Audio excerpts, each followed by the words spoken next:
చర్చ ఏమైనా జరిగింది అక్కడ?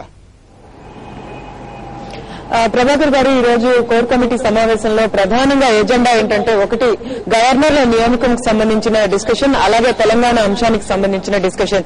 సమావేశం దాదాపు గంటన్నర పాటు జరిగింది. కొద్దిసేపటి క్రితమే ఈ సమావేశం ముగిసిన తర్వాత సోనియా గాంధీ రాజకీయ సలహాదారు అహ్మద్ పటేల్ బయటకు వచ్చారు. ఆయన బయటకు వచ్చి మాట్లాడింది ఏంటంటే, తెలంగాణ అంశంపై ఈ నెల 28 లోగల ఏ నిర్ణయం కూడా తీసుకునే అవకాశం లేదు. దీనికి సంబంధించి ఢిల్లీలో తెలంగాణ అంశానికి సంబంధించి ఢిల్లీలో 28వ తారీఖు కంటే ముందు ఎటువంటి డెవలప్మెంట్స్ ఉండే అవకాశం లేదని క్లారిఫై చేశారు. అలాగే గవర్నర్ల నియామకానికి సంబంధించి మాట్లాడుతూ, ఆంధ్రప్రదేశ్ గవర్నర్ గా నరసింహన్నే కొనసాగిస్తారా లేకపోతే మరెవరినైనా మారుస్తారా అనే అంశాన్ని ఆయన దగ్గర ప్రస్తావించినప్పుడు, గవర్నర్లపై నియామకం డిస్కషన్ ఇంకా మరోసారి జరగాల్సిన అవసరం ఉంది. అలాగే తెలంగాణ అంశంపైన కూడా మరింత డిస్కషన్ జరగాల్సిన అవసరం ఉంది. ఇంకా డిస్కషన్ ఇన్కన్క్లూజివ్ గా ఉన్నాయి అని ఆయన చెప్పడం జరిగింది. ప్రభాకర్ గారు, అరుణ 28వ తారీఖు లోపు కాంగ్రెస్ అధిష్టానం, కేంద్ర ప్రభుత్వం ఒక స్పష్టమైనటువంటి నిర్ణయం తీసుకుని ప్రకటించే అవకాశం లేదు అనేటువంటి మాట ఆయన స్వయంగా చెప్పారు మీతోటి.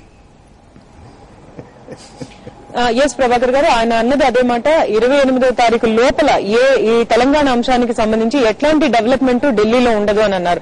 అంటే ఈ అంశంపై మరింత కూలంకషంగా కాంగ్రెస్ హైకమాండ్ చర్చించాలని అనుకుంటుంది. ఎందుకంటే కాంగ్రెస్ హైకమాండ్ ఈ తెలంగాణ అంశాన్ని పరిశీలించడానికి, పర్టికులర్ గా ఈ 9వ తారీఖున డిసెంబర్ 9వ తారీఖున ఏదైతే ప్రకటన వచ్చిందో, ఆ ప్రకటన తర్వాతన చోటు చేసుకున్న పరిస్థితులు, ఆంధ్ర రాష్ట్రంలో చోటు చేసుకున్న పరిస్థితుల తర్వాత మళ్లీ డిసెంబర్ 23న మరో ప్రకటన చేశారు.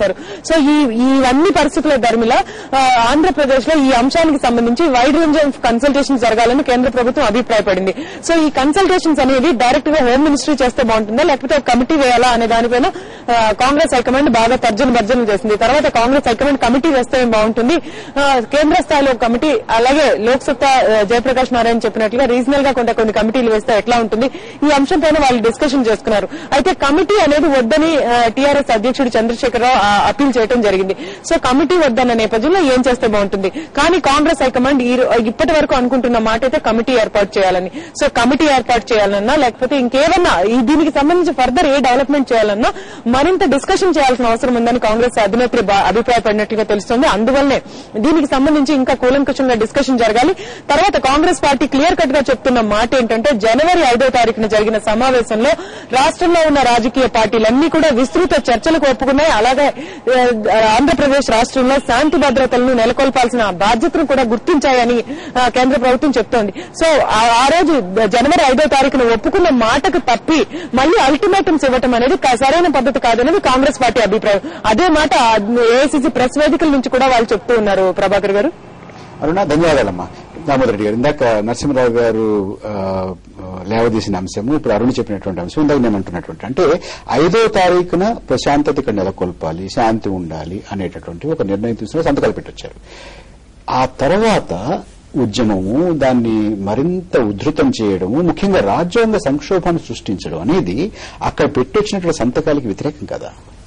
చూడండి, 5వ తారీఖు రాజకీయ పార్టీల అభిప్రాయ సేకరణ చేసిన తర్వాత ప్రతి వారిని కోరినారు, ప్రశాంతత నెలకొల్పాలి, శాంతియుతంగా ఉంచాలి రాష్ట్రాన్ని. 5వ తారీఖు నుంచి ఇప్పటి వరకు కానీ ఏ ఆందోళనకారులు కూడా ఎక్కడ కూడా ఒక చిన్న ఇన్సిడెంట్ చేయరు. మీరు ఈ తెలంగాణ ఉద్యమం చూస్తే ఏదో చిన్న తప్ప అంత పెద్ద విద్యార్థి గర్జనలో కూడా ఒక చిన్న ఇన్సిడెంట్ కాలేదు. బంద్ చేసినాం, 2 సార్లు జాయింట్ యాక్షన్ కమిటీ బంద్లు నిర్వహించింది, ఒక్క చిన్న ఇన్సిడెంట్ కాలేదు. ఇప్పటి వరకు శాంతియుతంగా ఉంది రాష్ట్రాన్ని. శాంతి లేదని చెప్పడం అది భావ్యం కాదు. ఉద్యమం ఆపమని ఎవరు చెప్పలేదు, శాంతియుతంగా ఉంచమని చెప్పినారు. ఉద్యమాన్ని కొనసాగించాల్సిన అవసరం ఉంది, నిరసన జరపాల్సిన అవసరం ఉన్నది. మా ఉద్యమం కూడా శాంతియుతంగా జరుగుతుంది. అది నేనైతే అనుకోను, ప్రభాకర్ గారు, నేను అనుకోను. మాకు పూర్తి విశ్వాసం ఉంది 28వ తారీఖు లోపల స్పష్టమైన నిర్ణయం, తర్వాత టైం బౌండ్ ప్రోగ్రామ్ తో వస్తుందని చెప్పి మేము పూర్తిగా నమ్ముతున్నాం, మేము విశ్వసిస్తున్నాం. మా నాయకులు ఆ విధంగా చెప్పి ఉండరని అనుకుంటాను. ఎందుకంటే వాళ్ళు కూడా ఒక సొల్యూషన్ తీసుకొచ్చే ప్రయత్నం చేస్తున్నారు. ఆ విధంగా చెప్పడం ఇంతవరకు నేను హైకమాండ్ నిర్ణయం తీసుకోమని ఎక్కడా చెప్పలేదు, ఇంతవరకు ఏ సంఘటనలో కూడా చెప్పలేదు. అందుగురించి మాకు పూర్తి విశ్వాసం ఉంది.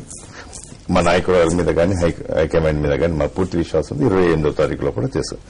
రేపు మేము దీక్షలు చేసేది కూడా శాంతియుతంగా చేసే ప్రయత్నం చేస్తాం.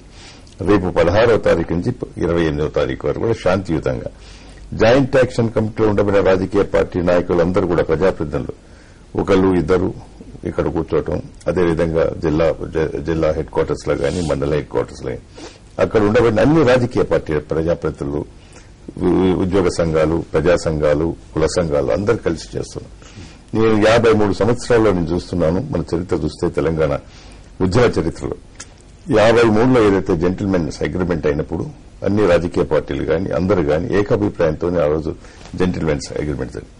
ఈ 53 సంవత్సరాల్లో ఎన్నడూ కూడా ఏ పార్టీ కానీ పార్టీలో కూడా చాలా భిన్నాభిప్రాయాలు. మొదటిసారి రాష్ట్రంలో అన్ని రాజకీయ పార్టీలతో పాటు ప్రజా సంఘాలు, కుల సంఘాలు ఒక్క రూఫ్ కిందకి వచ్చి ఉద్యమం చేస్తారు. ఈ ఉద్యమం కూడా చాలా ప్రశాంతంగా జరుగుతుంది. ఎక్కడ కూడా ఇంతవరకు కూడా చిన్న ఇన్సిడెంట్ కాలేదు. అంత పెద్ద విద్యార్థి గర్జన గాని అదేవిధంగా బంధువులు గాని చాలా ప్రశాంతంగా జరిగింది, సహకరిస్తున్నారు. అందుగురించే రేపు 16వ తారీఖు నుంచి మేము చేసే దీక్షలు కూడా శాంతియుతంగా చేస్తాం. అందుగురించే దీంట్లో శాంతి లేదని చెప్పడం కూడా వివరించింది అనపట్లేదు నరసింహరావు గారు. తర్వాత మీరు రాజ్యాంగ సంక్షోభం అన్నారు. రాజ్యాంగ సంక్షోభం ఎప్పుడు వస్తుందండి? ఎప్పుడైతే మేము ఒత్తిడి తీసుకొచ్చినామో 28వ తారీఖు కట్ ఆఫ్ డేట్ చేసినాం. మాకు పూర్తి నమ్మకం ఉందని చెప్తున్నాను కదా. రాజ్యాంగ సంక్షేమం వచ్చే పరిస్థితి ఉండదని చెప్పి ఈ సందర్భంగా చేస్తాం. ఎందుకంటే మొదటే మాకు ప్రకటన వస్తుంది కాబట్టి మేము ఆ విధంగా మేము అనుకోవటం లేదు. మేము కాంగ్రెస్ వాళ్ళు ఇప్పుడు మొన్న జేసీ ప్రకటన చూశాము. సమైక్యతావాదుల యొక్క షాపులు బహిష్కరించండి, వాళ్ళ వ్యాపారాలు బహిష్కరించండి. తప్పుడు మెసేజ్ పంపిస్తున్నారు తప్పుడు అభిప్రాయం. ఎందుకంటే మీరు విశ్లేషణలో కూర్చున్నప్పుడు జాయింట్ యాక్షన్ కమిటీలో మెంబర్గా ఉన్నాము, మేము బాధ్యత కలిగి ఉన్నాము. మీరు ఆ విధంగా మెసేజ్ పంపడం మంచిది కాదు. వస్తువులు అన్నారా లేదా? వస్తువులు కాదు, వస్తువులు బహిష్కరించమని చెప్పలేదు, ఇండస్ట్రీస్ క్లోజ్ చేయమని చెప్పలేదు, వ్యాపార రంగాలు క్లోజ్ చేయమని చెప్పలేదు. ఎవరో కొంతమంది ఏమైనా ప్రజా సంఘాలు లేకుంటే ఏదైనా చేసి ఉండొచ్చు, కానీ జాయింట్ యాక్షన్ కమిటీకి ఏ సంబంధం లేదు. మీకు క్లియర్ గా చెప్తున్నాం. జాయింట్ యాక్షన్ కమిటీకి ఏదైనా చిన్న చితక వాళ్ళు చేసిన వాటికి జాయింట్ యాక్షన్ తో సంబంధం లేదు. తెలంగాణకు వ్యతిరేకంగా ఉన్న వాటిని వాళ్ళు ఎవరైనా ఎక్కువ ప్రకటన చేసి బాధ పెట్టే ప్రయత్నం చేస్తే, ఆత్మ అభిమానం దెబ్బతీసే ప్రయత్నం చేస్తే నిరసన తెలపమని చెప్పినామని తప్ప అడ్డుకోమని చెప్పి లేకుంటే విధ్వంసం చెప్పి జాయింట్ యాక్షన్ కమిటీ ఎప్పుడు చెప్పలేదు. మీరు తప్పుగా మెసేజ్ ఇస్తారు. దయచేసి ఎవరైనా అదే అభిప్రాయం ఉంటే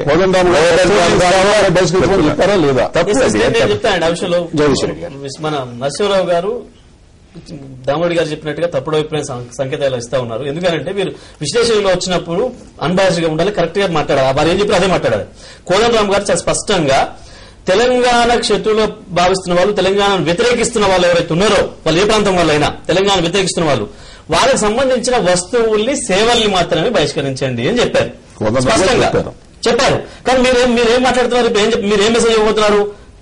మొత్తం తెలంగాణకు సంబంధించిన తెలంగాణ నేతలు అందరూ అన్నట్టు చెప్తున్నారు. అది కరెక్ట్ కాదు. తెలంగాణకు శత్రువులుగా, తెలంగాణ ఉద్యమానికి నష్టం చేసే విధంగా తెలంగాణ రాష్ట్ర ఏర్పాటు ప్రక్రియను అడ్డుకుంటున్న వాళ్ళు ఎవరైతే ఉన్నారో వాళ్ళకి సంబంధించిన మాత్రమే చెప్పినాం. వాళ్ళ ఆంధ్రాకు సంబంధించిన వాళ్ళ, రాయలసీమకు సంబంధించిన వాళ్ళ, బీహార్ వాళ్ళ, గుజరాత్ వాళ్ళ, తెలంగాణ వాళ్ళ అని కూడా కాదు. ఇక్కడ స్పష్టంగా ఏంటంటే తెలంగాణ ఏర్పాటు ప్రక్రియను అడ్డుకుంటున్న వాళ్ళే మాత్రం. అంతే. డెఫినెట్ గా చేస్తాం, సందేహం లేదు. సమైక్యతవాదులు తెలంగాణ వ్యాపారాలు అడ్డుకుంటారండి. వ్యాపారాలు అడ్డుకుంటారు.